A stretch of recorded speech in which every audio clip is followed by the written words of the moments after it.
சின்ன வயசுல என்னுடைய ஸ்கூல்ல வந்து என்னுடைய டீச்சர் வந்து ஏதோ ஒரு விஷயத்துக்காக என்னை வந்து அவளா ரொம்ப கோபக்காரி அப்படின்னு ஏதோ ஒரு சின்னதா ஒரு கமெண்ட் சொல்லியிருக்காங்க. நான் வந்து அந்த ஒரு விஷயமே என்னுடைய மனசு வச்சுக்கிட்டு நான் வந்து என்னுடைய பயத்தை வெளிப்படுத்துவதற்காக நான் அதை வந்து வெளியே காண்பிக்கும் போது அதை ஒரு கோபமாக காண்பிக்கின்றேன். அதாவது என்னுடைய வேலை என்ன எது, மற்றவர்களுடைய வேலை எது என்று இரண்டையும் தனிமைப்படுத்துவது. இந்த ரெண்டையும் என்னுடைய வேலை என்ன, மைண்ட் யுவர் ஓன் பிஸ்னஸ் இல்லையா, அந்த மாதிரி விஷயம். நான் என்னுடைய பிஸ்னஸ், எந்த பிஸ்னஸை நான் வந்து மைண்ட் பண்ணணும் அப்படின்னு நான் புரிஞ்சுக்கிட்டேன்னா போதும். ஸோ மற்றவர்கள் சொல்லும் அந்த கருத்துக்களில் எந்த அளவுக்கு நான் எடுத்துக்கொள்ள வேண்டும்.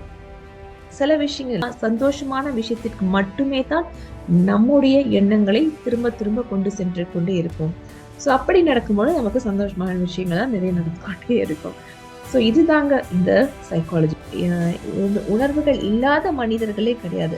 மனிதர்கள் என்றாலே உணர்வுகள் என்பது கண்டிப்பாக இருக்கத்தான் செய்யும். ஆனா என்ன வித்தியாசம் என்று பார்த்தவென்றால், அந்த உணர்வுகள் வந்து உன்னை கட்டி போடுவதற்காக வந்தது கிடையாது.